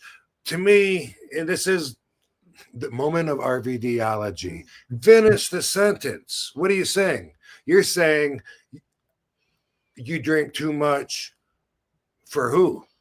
Do I drink too much for me? No. Are you saying I drink too much for you? Fuck you. What do I care? Who are you? You're just someone telling me that what I'm doing is too much for you. And I just use that as an example. But the same thing could be said to wrestling. If it's like, if someone wants to say, that's too much or this is gross, but it's like for who? For children? Okay. For you and your preferences? Okay. Solution, don't watch it. For everybody? Probably not. It's probably not too much for everybody. Nothing is. Right. In today's world, for sure, too. And it's, I think my personal opinion on it is that, like, it puts a ceiling on the audience that you're going to attract ultimately. Because if you're looking to attract a bigger audience, like a WWE mainstream audience where it's kids and everything like that, if kids are tuning in or parents are watching that with their kids, more odds than not, they're going to like, hey, you can't watch that. Like somebody getting drowned in a fish tank. For an extent, like you're ultimately not casting a wide net as was you he in there for a long time? I don't know. It might have been was it a long time? I mean, was he in there for I think it was probably like 20 seconds or something to that effect. That's a long time being blown up after a match or something. God, you know what I mean? Like yeah. Sometimes I'm breathing so hard at the end of the match, I can't even like lay on my side or whatever. Got to like roll over to get a couple of deep breaths because you go so hard at it. Boom, boom, boom, boom, boom. Sometimes it's like that, especially at the end after the splash. It's like, But then if you sometimes you want to go an extra 10 minutes. But that's something to think about. I thought about that earlier when I saw the still pictures. I was like, how long was he in there? Because like I could imagine, like if I was blown up, I could imagine if I was like. Like how much, I don't even know what the right word is. I would be freaking out. Like, if I couldn't, if I told him before, do 20 seconds. But then once I was up there, panicky, that's the word I'm looking for. Oh, okay. I can imagine how panicky it would be, thinking like, oh my God, I got to go another 15 seconds. Right. Like as a kid, I scary. would do that in the pool. Like, okay, time me how long I can stay under the water. Sure, yeah, me too. And I could go really long, but after a match, probably not so much, holding my breath. Yeah. But yeah, like I'd be like, let me stretch my lungs. Yeah. You got time to do that. But I didn't see it. But the thought of it, yeah, not, on the violence level, it seems like it's up there. It seems like, what can we, how can we outdo ourselves now? It seems like that's part of the agenda. You know what? Do it again next week, but bring a piranha. Bring a bunch of piranha. Put them in the water. And by the way, that has been done before. Wow. But what they're gonna do, bring electric cables and then dip them in the water while you know what I mean. So for me, that then it's definitely not something that I'm interested in doing. I probably do want to see it now, actually. You know what I mean? And that's what they want. But They're cuddling. but yeah. Oh, the doggies are cuddling. Cuddling up. But yeah, you know how I feel about that stuff. But remember when we were talking about Ray? I don't remember if I called him and he didn't call me back or something. And I was like, maybe he doesn't like me as much as I thought he would. Or he doesn't like me as much as I like him. Yeah. There's something like that. That's funny because, he's like one of my favorite people to see, but then I don't talk to him a whole lot. And sometimes is his number even still good? I don't know. How would he is so nice. When we were doing a tour with him, like in the UK, and we hadn't eaten, and then the bus picked us up, he gave us one of his chicken boxes. Yeah. And that was so nice. Yeah. Because that's like planned for his dinner. If anybody ever says that Ray is anything but the sweetest guy, then don't believe him. Yeah. You know what I mean? That's for another reference. I have never heard a bad thing about Ray at all, ever. No. Yeah. And when you were ringside at WWE, he did the thumbs and then he hit the splash. Oh yeah. Nice. Yeah. Right. But the reason I bring that up is Moxley. Last time I saw him, I don't know what convention it was, but it was sometime. Could have been close to a year ago. I don't know. Sometime within the last year, but we were never like really tight, but I know that he's a good worker. I had a great match with him at SummerSlam, which I think it was a dark match, SummerSlam in LA in 2015 when I was on my way out. In fact, I don't know. I might have the year wrong because that was Cesaro. Yeah. Anyway, sometime in one of those short runs that I did there, I remember working, having and we had a lot of singles matches on the road and stuff, and I enjoyed working with him or whatever. So when I saw him last time at some convention, he was like in a room. We were walking by the hallway, and I was like, "Hey!" And I just, I think he, shook my hand or something, but I went to give him a bro hug, and it was like hugging a statue, and that was like, all right. And that was a thought in my head. It was like, oh, maybe he doesn't like me like I thought, which I have no idea how he feels, you know what I mean? But like I said, there's no reason to not have any respect that I know of unless he gets wrapped up into the internet marks saying he's saying AEW's the shits, he's trying to cancel it. You know how that, I remember how that got with the spikes and everything, and all the angry hate society coming forward with all their defense but I'm pretty sure, even though he attracts those people as part of his fan base, pretty sure he's above that. But I just thought that was a funny story. And the thing too with like when they do those crazy violent stuff or like really like shocking stuff, like Moxley, like he's so capable of not having to do that stuff either because he's good. Like I like him as a worker, and he's great as a baby face. He's great as a heel, and it's like all those elements into it. They don't necessarily need to do that anything. And Darby is like has an amateur wrestling background too, and so it's just like he's well grounded in the work that he does. But ultimately, like this other stuff is. It's not for everybody, that's for sure. And but they're trying to stand out. Exactly. Too, they got people talking and they're standing out. You know what I mean? So and I'm not disagreeing with you. I'm just, Yeah, you for sure. I'm sure a lot of people say about me, like, he doesn't have to swear and use vulgar language. You know what I mean? Yeah. And it's like, no, I just, what the fuck? Why not? Like for me, Yeah. it's just using a word, and it's a more colorful word. And I know it offends some people, but then not for a reason that I think is legitimate enough to not swear. You know what I mean? Right. I think it's silly if you find things to be offended by. You know how many people hate me because I wear sunglasses indoors? That's on you. If you want to hate, go ahead and hate. Do people get pissed at you for that? Yes, absolutely. Really? Absolutely. I know, dude, in the chat room, if that's a pet peeve of yours, when people wear sunglasses indoors, and if you normally say, "Oh, I hate it when people do that," go ahead and be honest and comment in there, because yes, that is some people. One time there was a someone at the when you check into the country, whatever you call that right now, jet rag.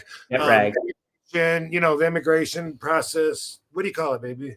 When you come home from another country and you got to go through with the past customs. Yeah. So yeah, one time in when I was going through, there was a lady, in the security uniform, and she was like, "Oh yeah, you really need your sunglasses. It's really dark in here." Rude. And I was like so offended. Like, you want to pick my socks out too? You fucking C word. No. Why would I do you what too if your much eyes are very sensitive to lights? lately? Yeah, exactly, which they are. You know what I mean? But anyway, that is a pet peeve for someone. I was on Rene Dupree's Cafe de Rene, and they were talking about Hoovy. Yeah. And they were talking, and Paul Lennon was telling a story, and he was like, and it was him and Hoovy. I can't remember what happened, but they're having some face-to-face conversation that I think got intense, story. And he's like, and I'm sitting there, and he goes, first off, like, he's sitting there and he's wearing sunglasses, and we're inside, you know what I mean? And I was like, I got sunglasses on, Paul. Is that pissing you off? He's like, no, but you're RVD. That's what everyone always says. And although I appreciate the exception, it doesn't always make sense to me, Sure. Yeah. Well, he's like, no, it's different. Like, he was wearing them, so I couldn't see his eyes. And I don't know. Thing, Rob, you pull it off. You can pull it off though. And his are see-through. They're like, yeah, you got the Ray-Bans, and they're like you can see my eyes. That's why even at family events or whatever, I don't mind. I don't feel like being rude. Yeah. People always say you can see my. Hey, by the way, got to share this story. That's what we do on here. The girl from from Back to the Future that played Michael J. Fox's girlfriend. I've seen her at a few conventions at signings and stuff. And one time in the green room, we were just sitting at the same table, and she said to me, she said, I like your sunglasses. And I looked at her and I was like, thank you. And she said, don't worry, baby, she's older now. Oh, wait, I'm older. No, but anyway. No, but she said, I like your sunglasses. Yeah, I can still see your eyes through them. That's really nice. And the thing that was funny, and I told her, I said, I know that you really mean that, because I saw you a couple of years ago. You told me the exact same thing. Yeah. That's Leah Thompson. Yeah. But anyway, I think swearing is the same thing, which I guess, when I have kids, maybe that'll give me a different perspective. I don't know. Yeah. But some people are just like, if you have to resort to using swear words, then it makes you sound ignorant or dumb. And I get that if that's what your culture taught you, but in the bigger picture and common sense, it doesn't make sense to me, whether I say ass or butt. Like, it doesn't me. Like, I don't think that I'm exposing anything about myself other than I don't care if I swear. They say that people that swear like publicly, they're smarter. They have a higher Well, that makes sense to me. But in wrestling school, like every wrestling promo class, they say don't cuss. Like, be creative. It's easy just to say a cuss word, but you could be more creative with your vocabulary. That's true. A lot of people look at it like it's a lack of creativity if you Yeah. gotta. But here's something too, and this is also another one of my RVDology values that I would have to break down and put into words to make it like a value that I could explain. But what'd you just say? I just lost my train of thought. Swearing during promos. Yeah, I got jet lag. A lot of people go to the most extreme and they talk about necessity. All right. Mhm. Necessity is one reason to do something. It's not the only reason, right? So Right. people, it's like, do you have to talk like that? No, I choose to. You know what I mean? Like the answer is no. I don't have to. I choose to. I prefer to. Whatever. It's people like that with anything. Like you eat. You eat Vicodin for your knee pain. Like, is it that bad that you have to? It could be like, hey, it improves the quality of life, and they're going through rehab and whatever. It's not always like you need that. But for a lot of people, they just don't think that when they're asked that. Like really, like you need to drink that Coke. And they'll be like, no, I guess not. You're right. But what about, no, I like it.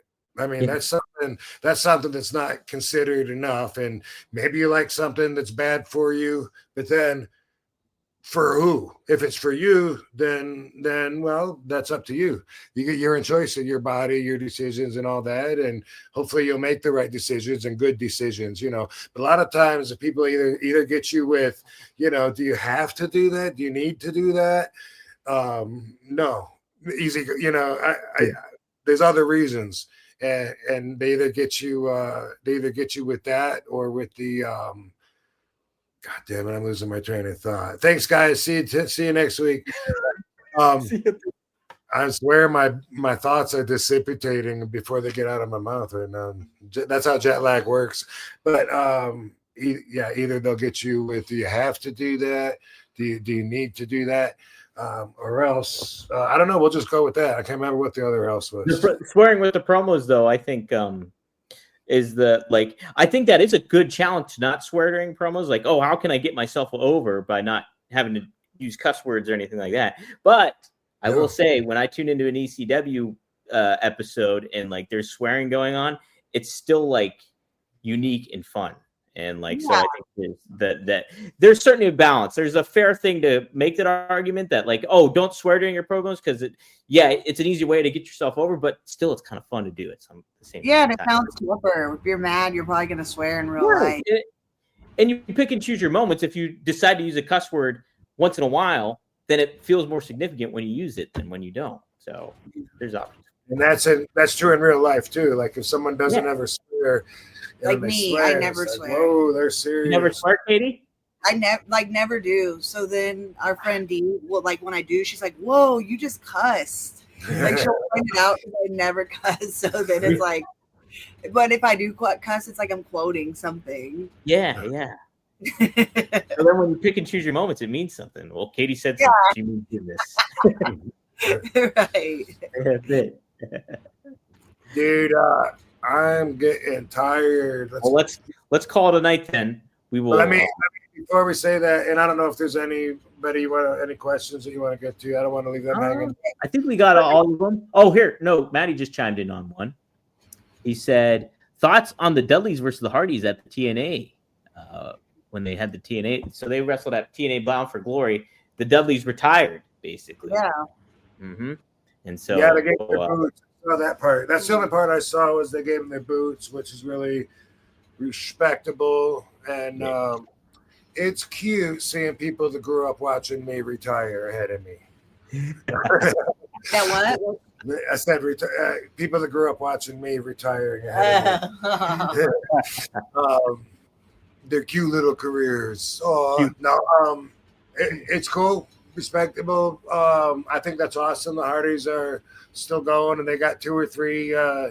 Like somebody, who was it that some indie group? It's like, dude, every time they announce you got the WWE and TNA championship, you could get our promotion announced too if they got our belts too. And it was like they got 3 belts, and I thought that was cool for them and cool for a cool promoting idea. But cool. It is cool to see them still going, still doing their thing. Love the Hardys, love the Dudleys. Lots of history with both of them. And I wonder, just like with every wrestler, when they retire, does that really mean they're not going to wrestle again? Because usually retiring in this business doesn't mean you're not going to wrestle again. So, I've been very vocal on I don't put as much weight into the whole idea of retiring. At this point, I still don't think I'm going to do it myself or make anything official about it if I quit wrestling or whatever because of that. Because it's like people. I mean, can you do that in other sports? Can you come out? Is there there's going to be like a post-retirement league or something? You know, I retired, but now I'm just doing it, for money. What's the difference? Right. You're still playing, right? You're still doing it, whatever it may be. Right. But good for them. Cool for them. And I wanted to say we'll wait till Thursday to talk about the Mafia making the news because I'm sure people want to talk about that. It's pretty... The gambling ring. The gambling ring. NBA. Craziness. Yeah. So I haven't had time. I've been busy to dive into that really. Same thing with the Philly Mob War that's on Netflix. I watched 2 episodes, Rob. It's awesome. Yeah. Oh, there it is. Boom. So, and I'm looking forward to seeing it too. My Fire Stick went out. Did you have problems with Amazon gimmicks going out and stuff last week? Amazon had issues this last week with their connection and everything like that. So I know they had their problems go out. Yeah, we had issues, but then also my Fire Stick quit working, and I don't know. Wow.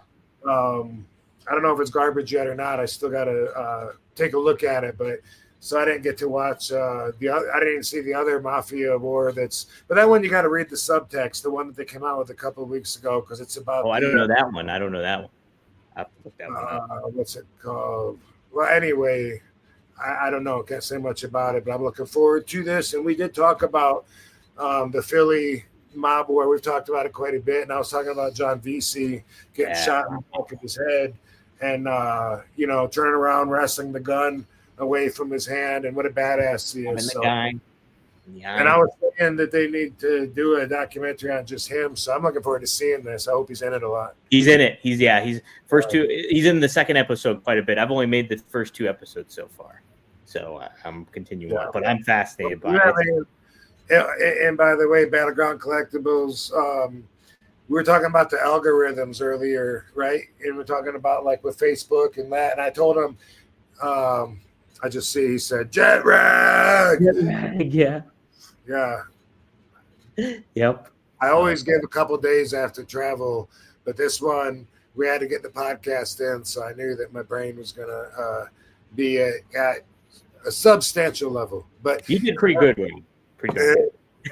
Could be worse. I give you an A+.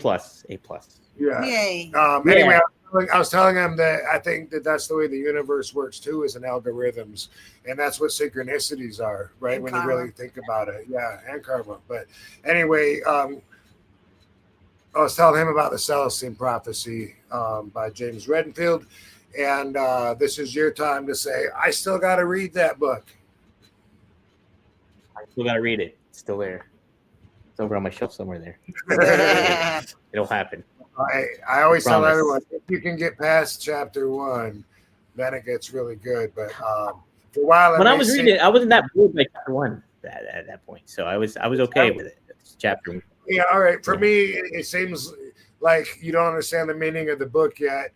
You're like, why am I reading a fictional story about some guy going on a trip and recognizing someone on the airplane? And it's like, but then you start, like. Seeing the repetitive pattern of these coincidences, then it's like that's real life. Wait, that's what happens to me, so it's really, all right. People, but whatever. But people that have read Celestine Prophecy always say it changed their life.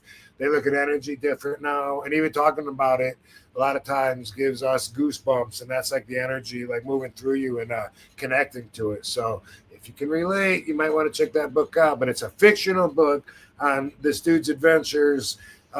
Finding the 9 insights to spiritual ascension that were on a manuscript, but they're now all torn apart because the government doesn't want you to know about the spiritual world or about a different divine purpose other than what they want you for. So they try to hide the manuscript, and this guy finds each step one by one, and you learn the insight, and then you learn to apply it to your life and to relate to it, and then you go on to the next one. So I've been recommending it for 20, 25 years probably, and I'll keep recommending it as long as I can recommend.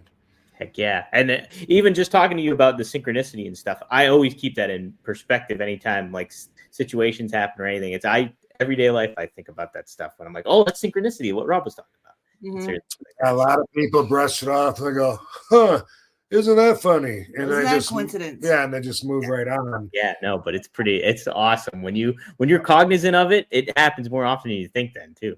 Yeah. You feel more guided, and the more you build that relationship, from my experience, the more the guidance, the flow of energy works in your favor, and it's a way of tapping into the magic of life. I've had people say, well, what's the advantage of it? You know, because I was pushing it so hard after I read, oh my God, you know, maybe it was 15 years ago, whatever, but it's like that's the best way to describe it, is tapping into the magic of life, and you can always put more into it, and that's why I'm sure that's part of why people go to church and have positions in religion, is because they probably find a way of getting a similar kind of positive vibe through a total different way, because and that's part of this book too, is in the end finding that they actually all work together and they're not competition. The different spoiler alert, everybody. Celestial Prophecy, I'm gonna check it out. I'll read it. That's next on my agenda, Rob, for books. Cool. I promise. Along with the Philly documentary I'm watching right now. So yeah, I'm looking forward to catching up on that stuff. You'll like it. I'm intrigued to get your opinion on it, considering you know all about the mob stuff. So Thursday we'll talk about, from what I understand, there's some people are telling me that 5 families are involved in the gambling rings and the NBA scandal. Yeah, and the NBA stuff there. Yeah, I don't know exactly which ones, but yeah, I know there's some mob families involved, and there's like the poker games, and then there's the NBA games that are point shaving and stuff. I think the La Costa Nostra is more with the poker stuff than it is with the games themselves. But so like the thing about the gambling rings in Florida, that came out a long time ago, 6 months ago or something, and big news now. And I think part of it is because the NBA link, but also something's going on like with the sheriff and then his wife, and she went to jail, and we were in Florida visiting our family, having the baby shower, and that's where this was happening. So it was really big news. Osceola County and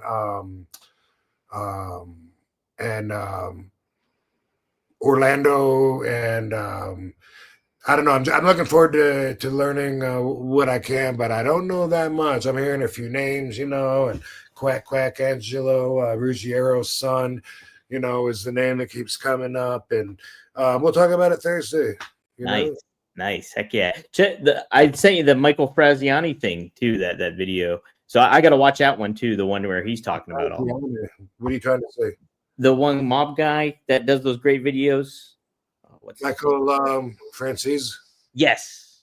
What about? Oh, you sent me one. Is that what you said? I sent you a video of him talking about. Yeah. I haven't got to check it out yet, but thank you. Yeah. I've seen that keeps popping up on YouTube too. They want me to check it out, and I'm excited. Yeah, he's always got a good take on everything, in my opinion. That's what I'm thinking too. Should be good cool. stuff. But this was good stuff, everybody. Thank you all for tuning in. They're all hard. Yeah. Thanks for joining, supporting the show, and all your well wishes for the babies means everything to us, and all the sweet gifts, the RVD gifts and baby gifts, just all of it is so beyond sweet and special to us. 100%. Thank you too for Katie for sharing all that kind of stuff, and it's really neat to see the growth and how happy you guys are, and it's a lot of fun. Still excited for you guys too, and Yeah, thank you, chat, for tuning in and everything. And tune in to rvdtv.com, RVD's YouTube channel, and helping support everybody on here too. So we'll see you here pretty soon this week. And so yeah, what 4 days? Tuesday. Yeah, like Thursday, well, trash night. I am going to be complaining that it's only felt like 5 minutes since we talked, but it will be. I'm planning on bringing a guest on Thursday. So another spoiler, but should be good. Look forward to it. And thanks everybody, Van Dam fam. You guys rock. Yeah. Thanks, Battleground Collectibles. Yeah, thank you, Battleground too. Yeah, good stuff. Good stuff. All the Robs out there. all you Robs out there that Rob can't remember. See you next time here on One of a Kind with RVD. Peace out. Woo-hoo.